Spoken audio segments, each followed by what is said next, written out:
السلام علیکم، کیسے ہیں آپ سب؟ دعا ہے کہ آپ سب اللہ پاک کی امان میں رہیں۔ ایک چھوٹی سی ریکویسٹ ہے آپ سب سے کہ پلیز ویڈیو کو اسکپ نہ کیا کریں، مکمل دیکھا کریں اور لائک ضرور کیا کریں۔ بہت محنت لگتی ہے، آپ کے ایک چھوٹے سے لائک اور چند منٹ کے واچ سے محنت وصول ہو جائے گی، جزاک اللہ۔ باغ سلمان فارسی رضی اللہ تعالیٰ عنہ مدینہ منورہ کا ایک تاریخی مقام ہے۔ اس باغ کو اسلامی تاریخ میں ایک منفرد اہمیت حاصل ہے کیونکہ یہ 300 کھجوروں کا گھر ہے۔ اسے رسول اللہ صلی اللہ تعالیٰ علیہ وآلہ وسلم اور آپ کے اصحاب نے حضرت سلمان فارسی کو اپنے یہودی آقا کی غلامی سے آزاد کرنے کے لیے اس وقت لگایا تھا جب مسلمانوں نے رسول اللہ صلی اللہ تعالیٰ علیہ وآلہ وسلم کے ساتھ مکہ سے مدینہ ہجرت کی تھی۔ سلمان فارسی رضی اللہ تعالیٰ عنہ ایران کے شہر اصفہان میں پیدا ہوئے۔ آپ کے والد ایک زمیندار تھے۔ قبول اسلام سے پہلے آپ کا نام مابا تھا۔ آپ کا تعلق ایک آتش پرست خاندان سے تھا اور آپ اپنے مذہب کے ایک سچے پیروکار تھے۔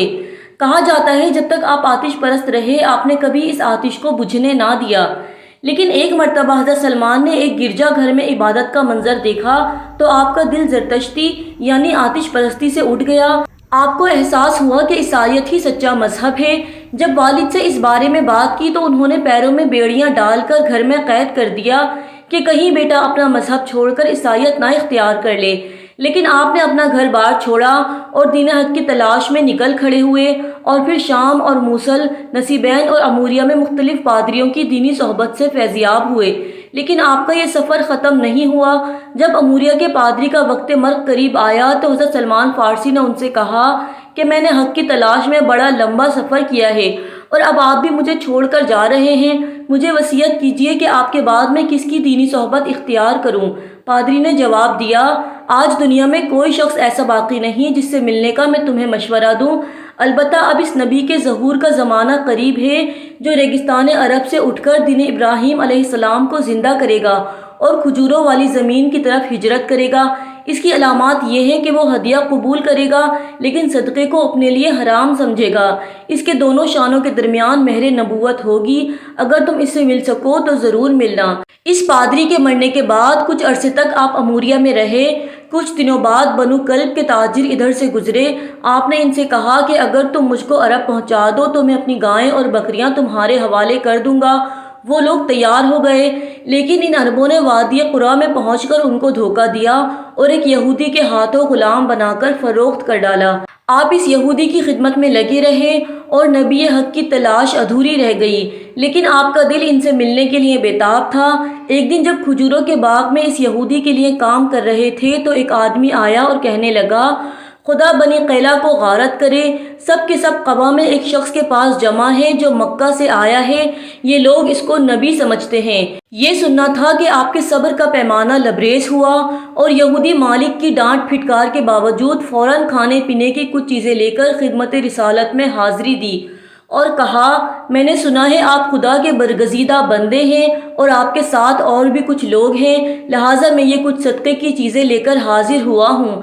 آپ صلی اللہ تعالیٰ علیہ وآلہ وسلم نے وہ چیزیں قبول فرمائیں اور اصحاب میں تقسیم کر دیں، لیکن خود کچھ بھی نوش نہ فرمایا۔ اگلے دن پھر حضرت سلمان کچھ کھجوریں لے کر آپ کی خدمت میں پہنچ گئے اور عرض کی، کل میں نے آپ کو چیزیں پیش کیں تو آپ نے کچھ نہ کھایا، لیکن آج میں آپ کو بطور ہدیہ کچھ کھجوریں دینا چاہتا ہوں۔ آپ صلی اللہ تعالیٰ علیہ وآلہ وسلم نے اسے قبول فرمایا اور خود بھی نوش فرمایا اور صحابہ میں بھی تقسیم کیا۔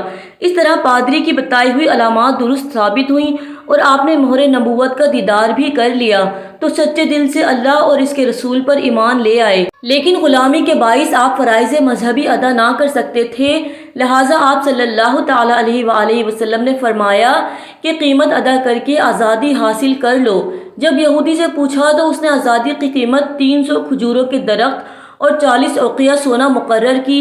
اس کا مقصد یہ تھا کہ ایک لمبے عرصے تک حضرت سلمان کو اپنا غلام بنائے رکھے۔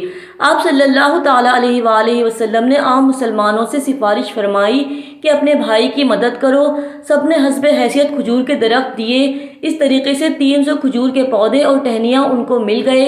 کہا جاتا ہے کہ وہ تمام پودے صحابہ کرام کی مدد سے آپ صلی اللہ تعالیٰ علیہ وآلہ وسلم نے اپنے ہاتھوں سے لگائے اور جب آخری پودا لگا کر پیچھے مڑ کر دیکھا تو تمام پودے تناور اور پھلدار درختوں میں تبدیل ہو چکے تھے۔ سبحان اللہ!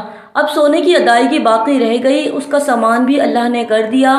آپ صلی اللہ تعالی علیہ وآلہ وسلم کو کسی غزوہ میں مرغی کے بیضے کے برابر سونا مل گیا۔ آپ نے حضرت سلمان فارسی کو دے دیا۔ یہ وزن میں ٹھیک 40 اوقیہ تھا۔ اس سے آزادی حاصل کی اور آپ صلی اللہ تعالی علیہ وآلہ وسلم کی خدمت میں رہنے لگے۔ حضرت سلمان فارسی ایک طویل عمر رکھنے والے واحد صحابی ہیں۔